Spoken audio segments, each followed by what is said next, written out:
Em que a palavra dessa noite se desenvolve. Eu só vou pedir para o pessoal me dar um pouquinho de retorno mais, por favor. Obrigado. Eu quero convidar você a abrir comigo lá em Filipenses, capítulo 1.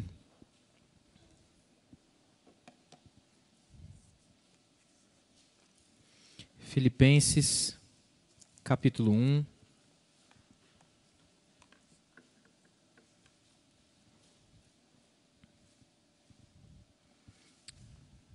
Nós vamos fazer a leitura que serve como base para a pregação dessa noite, dos versículos 12 ao versículo 18. E eu peço que você preste bastante atenção, acompanhe na sua Bíblia, mesmo que seja uma versão diferente da minha.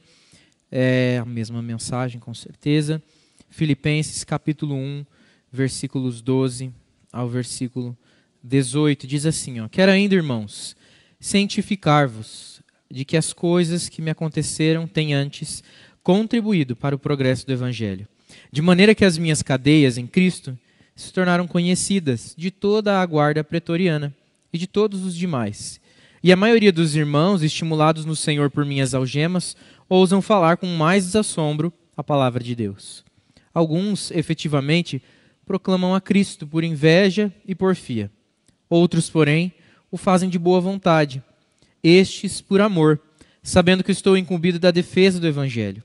Aqueles, contudo, pregam a Cristo, por discórdia e insinceramente, julgando suscitar uma tribulação às minhas cadeias. Todavia, que importa? Uma vez que Cristo, de qualquer modo, está sendo pregado, quer por pretexto, quer por verdade, também com isso me regozijo. Sim, sempre me regozijarei. Vamos orar mais uma vez? Senhor, nós nos dispomos agora, através da iluminação do Teu Santo Espírito, para recebermos a Sua palavra, da Sua mensagem. Como o presbítero Ademir falou, que nós sejamos receptivos à Tua palavra e que eu seja porta-voz do Senhor nessa noite, apesar de mim. Tem misericórdia, Senhor, da minha vida e da vida dos meus irmãos. Precisamos muito do Teu ensino, Pai. Precisamos dessa palavra que vai ser pregada nessa noite. Por isso, semeia ela no nosso coração, com poder, com graça, para que ela seja frutífera em nós, ó Pai querido. Fale conosco, Senhor, através dos meus lábios e diretamente em cada um dos corações, inclusive no meu, Pai. Ministra mais ainda da Tua palavra sobre mim, assim como o Senhor ministrou no preparo, que o Senhor ministre também enquanto eu falar, ó Pai querido, sobre cada um de nós, a igreja do Senhor nessa noite, em nome de Jesus. Amém. Amém. Irmãos, nós temos aqui o início da carta de Paulo aos Filipenses, a igreja na cidade de Filipo. Paulo visitou essa igreja pela primeira vez quando ele fez a sua segunda viagem missionária, narrada lá em Atos, capítulo 16, que você pode depois conferir aí essa narrativa. E justamente quando ele se aproximava de Filipe, ele encontra Lídia, que o presbítero Ademir aqui citou. Foi o primeiro episódio dele na chegada em Filipe, ainda fora da cidade, quando ele encontra essa mulher junto com outras mulheres que oravam. E ali há a conversão dessa senhora que era vendedora de uma tintura chamada púrpura. Uma história que fica bem conhecida a nós pela leitura do livro de Atos. Mas ele então conhece essa cidade pela primeira vez aí nessa oportunidade. Depois disso ele faz uma outra viagem missionária com diversos outros destinos.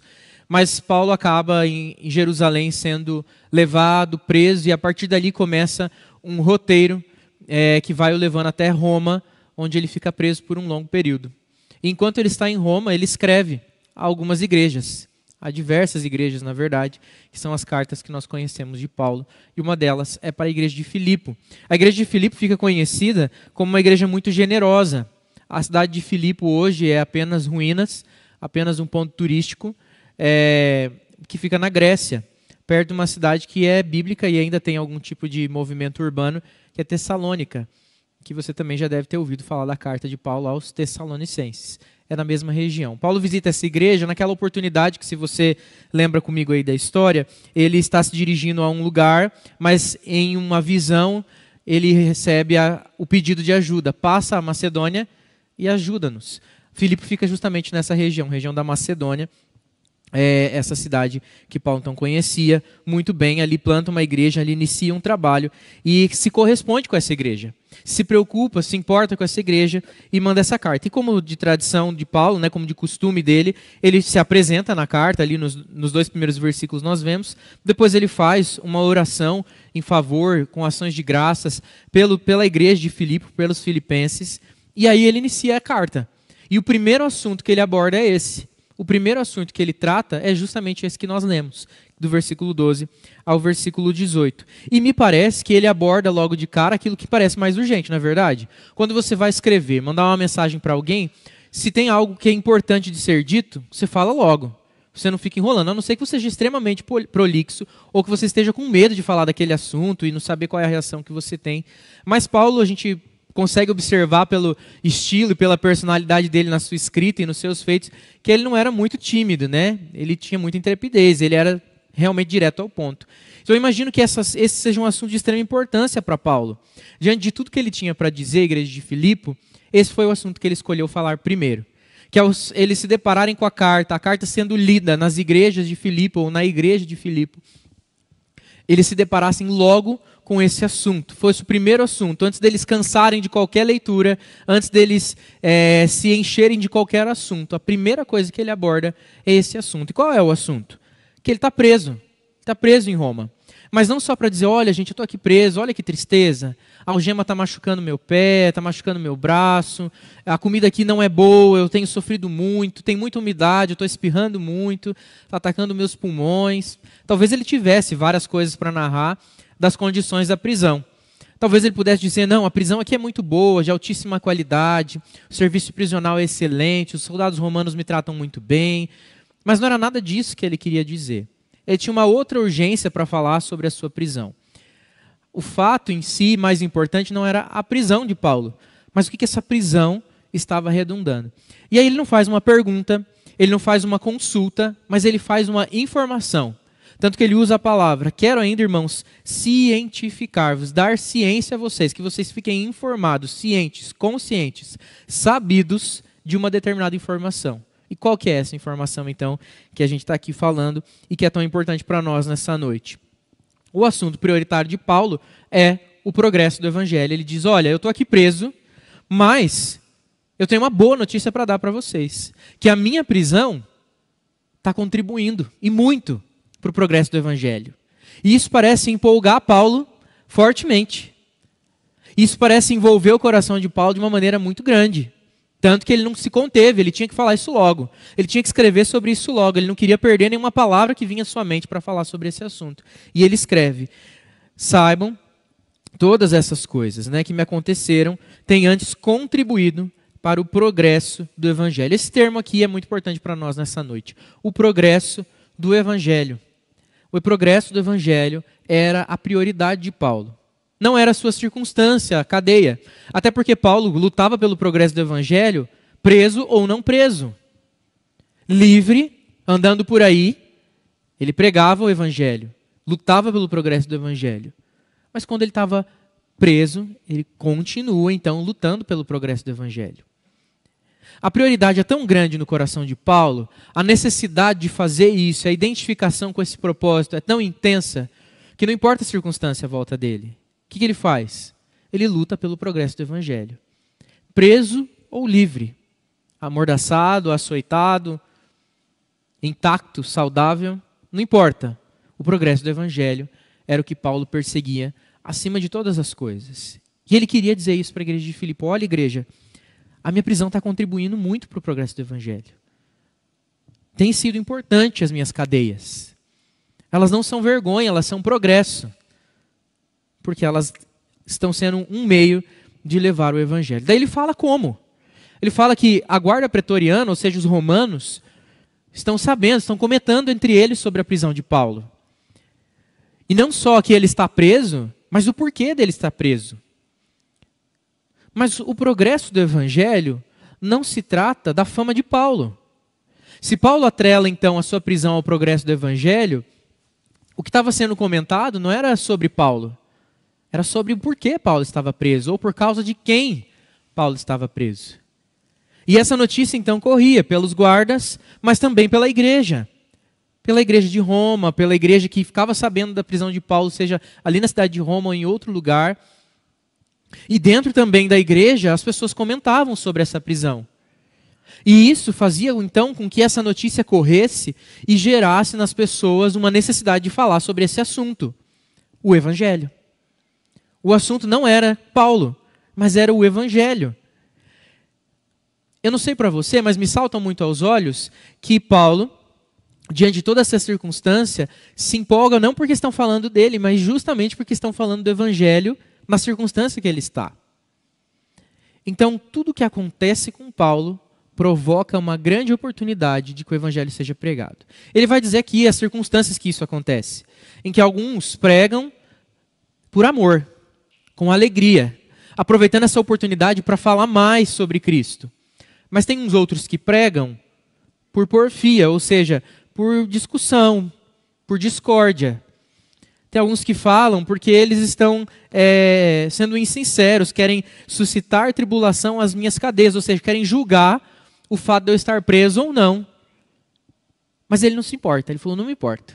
Estão falando do Evangelho, tudo bem. O fato que o Evangelho então estava sendo pregado. E Paulo se alegra, se regozija com isso, porque esse era o objetivo dele.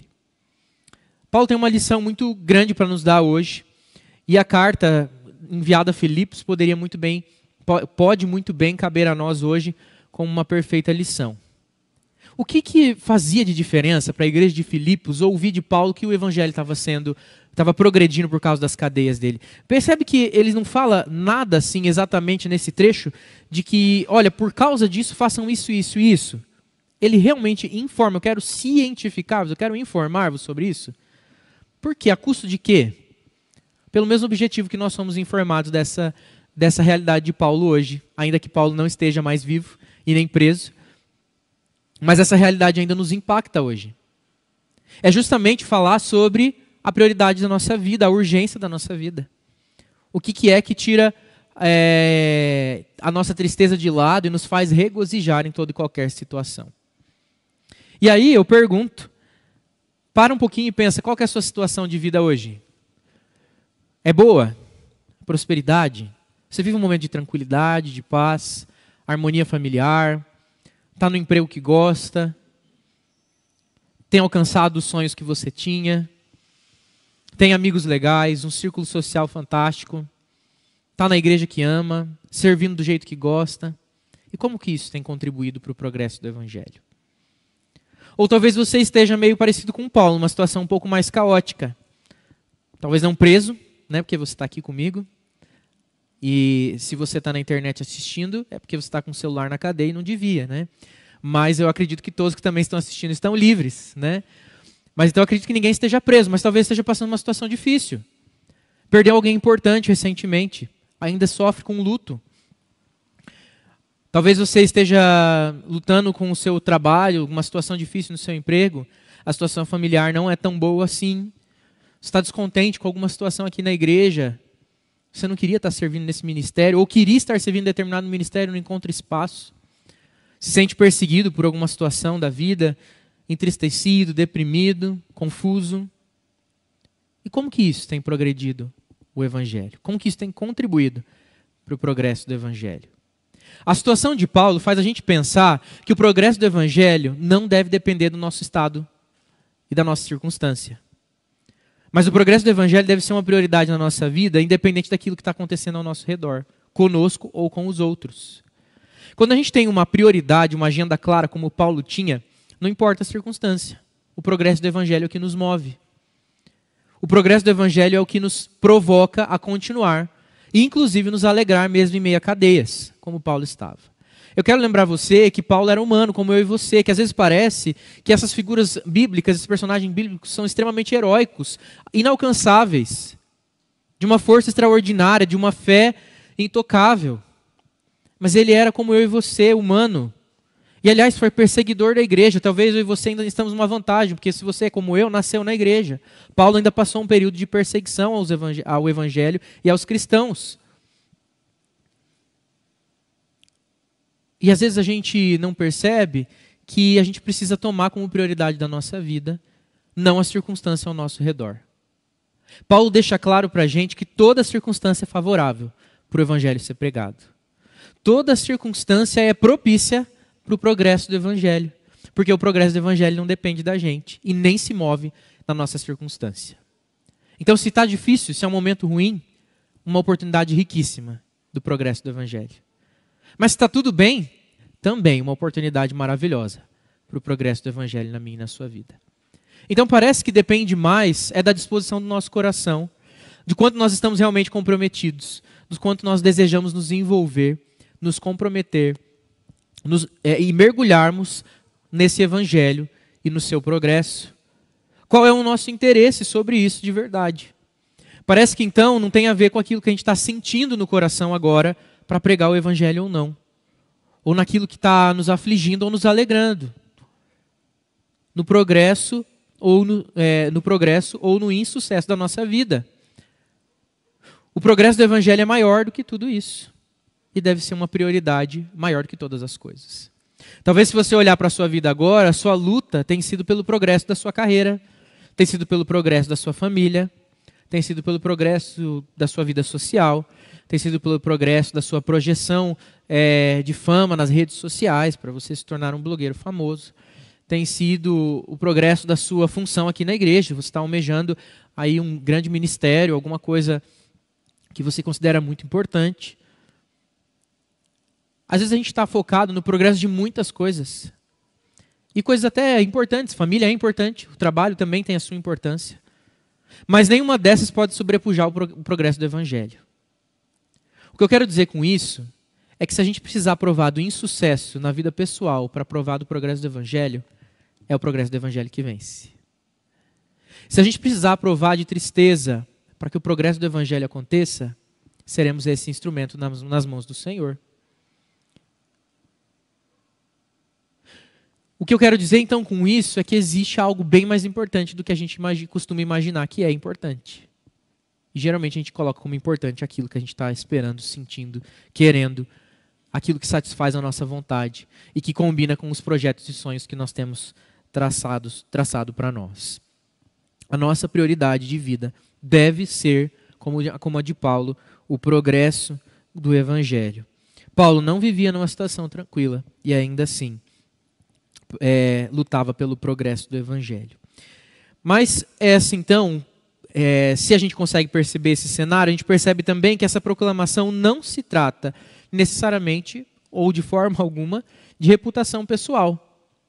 Porque Paulo deixa muito claro que as cadeias dele, a prisão dele, divide opiniões.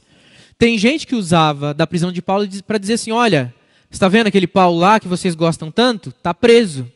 Se ele fosse crente de verdade, ele estaria preso não. Ele estaria aqui livre, falando de Jesus, porque Jesus é liberdade. É verdade, Jesus é liberdade.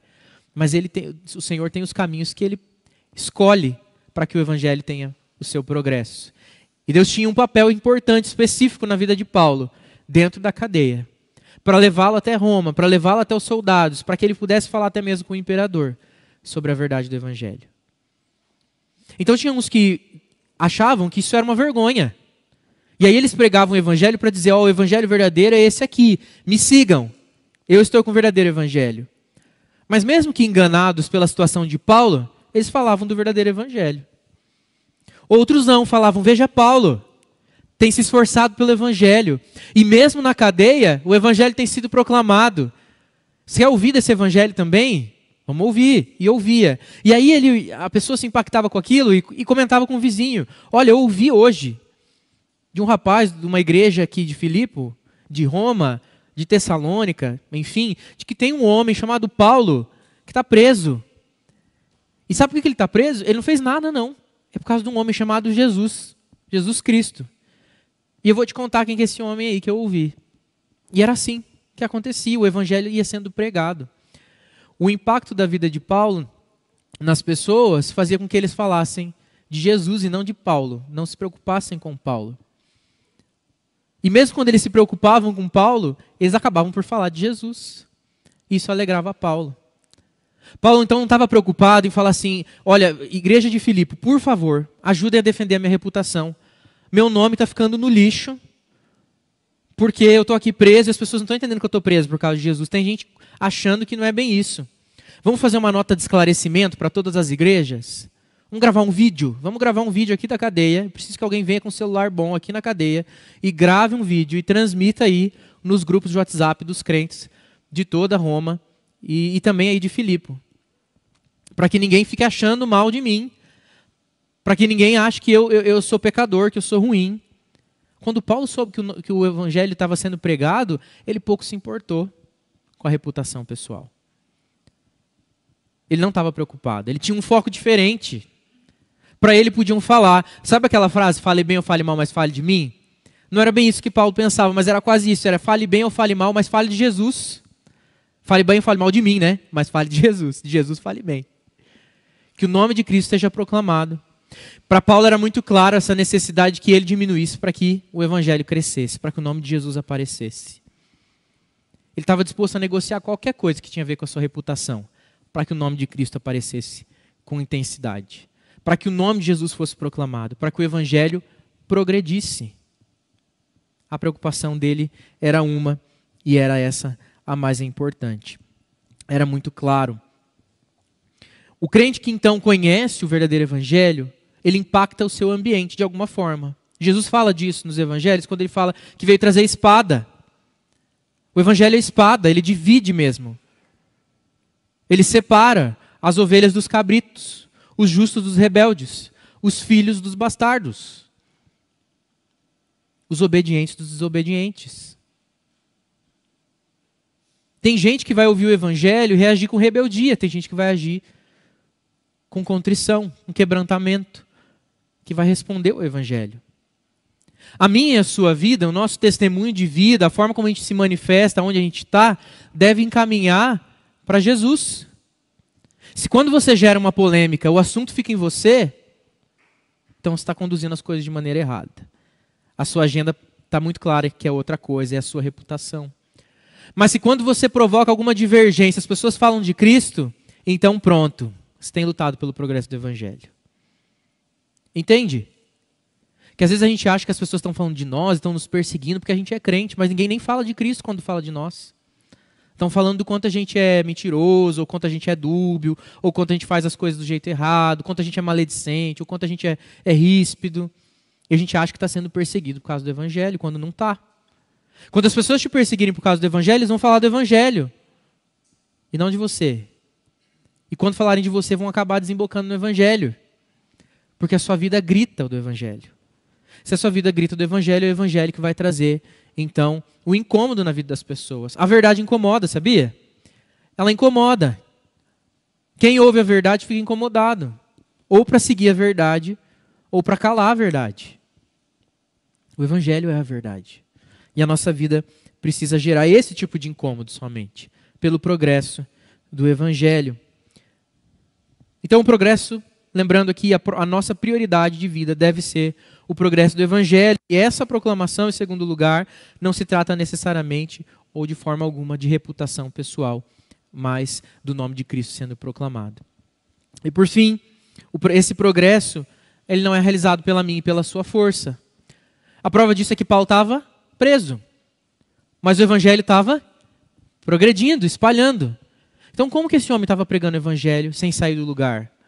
Porque quem faz a extensão do evangelho, a propagação do evangelho, é o Espírito Santo de Deus. Eu e você somos instrumentos. O Senhor utiliza os meios, a influência que Ele mesmo permite que nós tenhamos em um determinado ambiente, a eloquência que a gente adquire por estudos, por desenvolvimento, a maturidade, a possibilidade de ser sensível com o outro e saber acolhê-lo em um momento de necessidade, mas não é nada disso que garante o plantio do evangelho nos corações. Que garante que o evangelho seja progredido, eficazmente colocado em cada uma das mentes e corações que o recebem, é o Espírito Santo. É Ele que trabalha. E era nessa certeza, então, que Paulo se apoiava. Ele não precisava se mover. O Espírito se move livremente. Ele só precisava ser fiel ao Senhor. Ele só precisava ser alguém cuja agenda, a prioridade,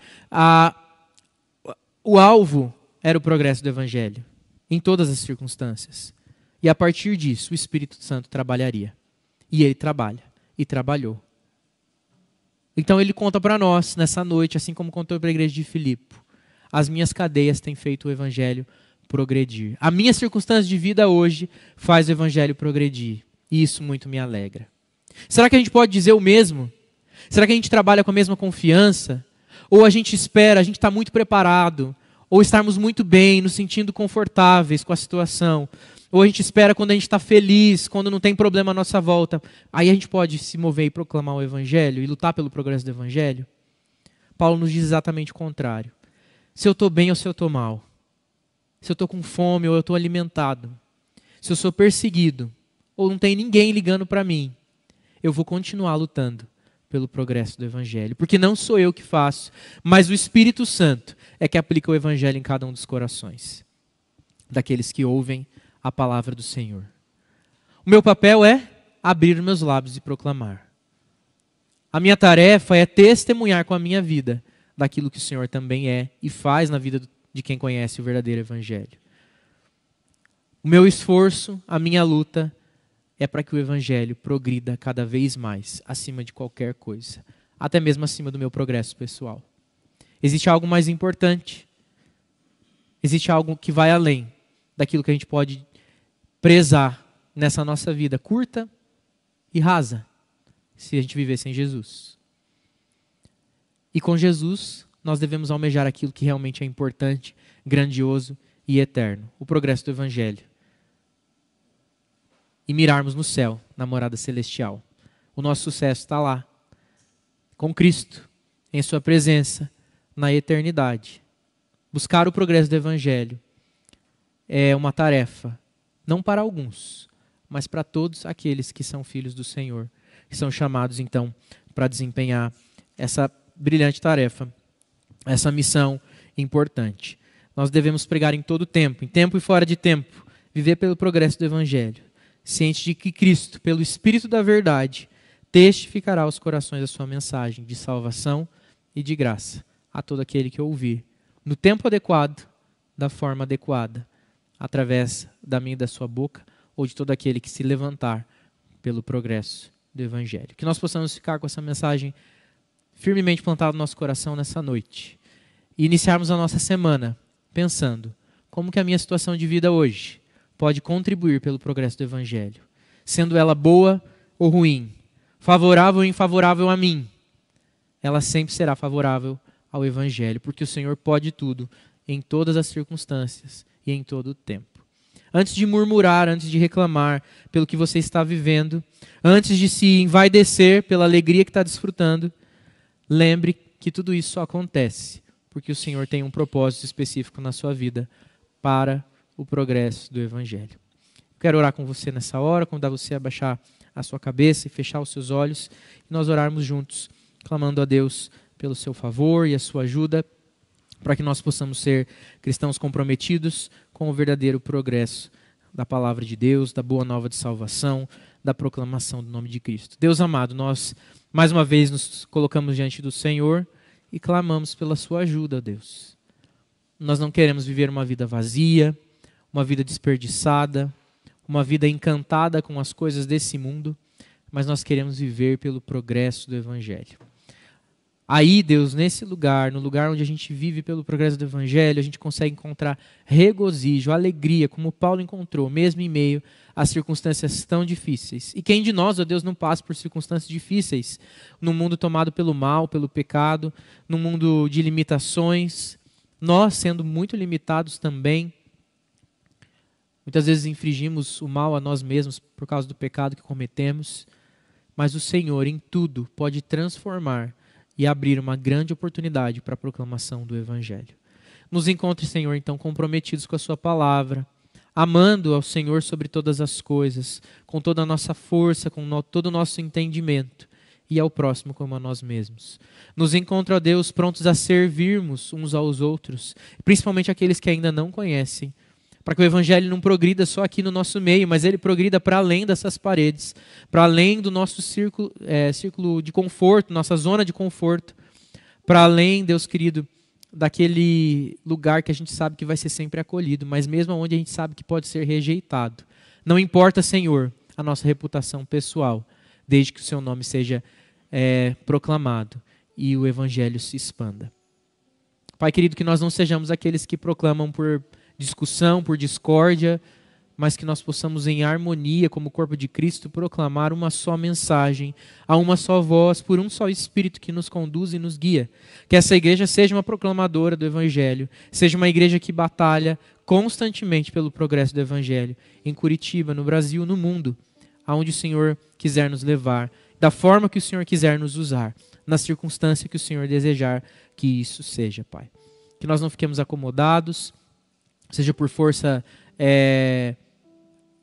do conforto mesmo, do lar, da pandemia, mas que nós possamos nos mover, ó Pai querido, com intrepidez, com ousadia, com coragem, à proclamação do Teu santo nome.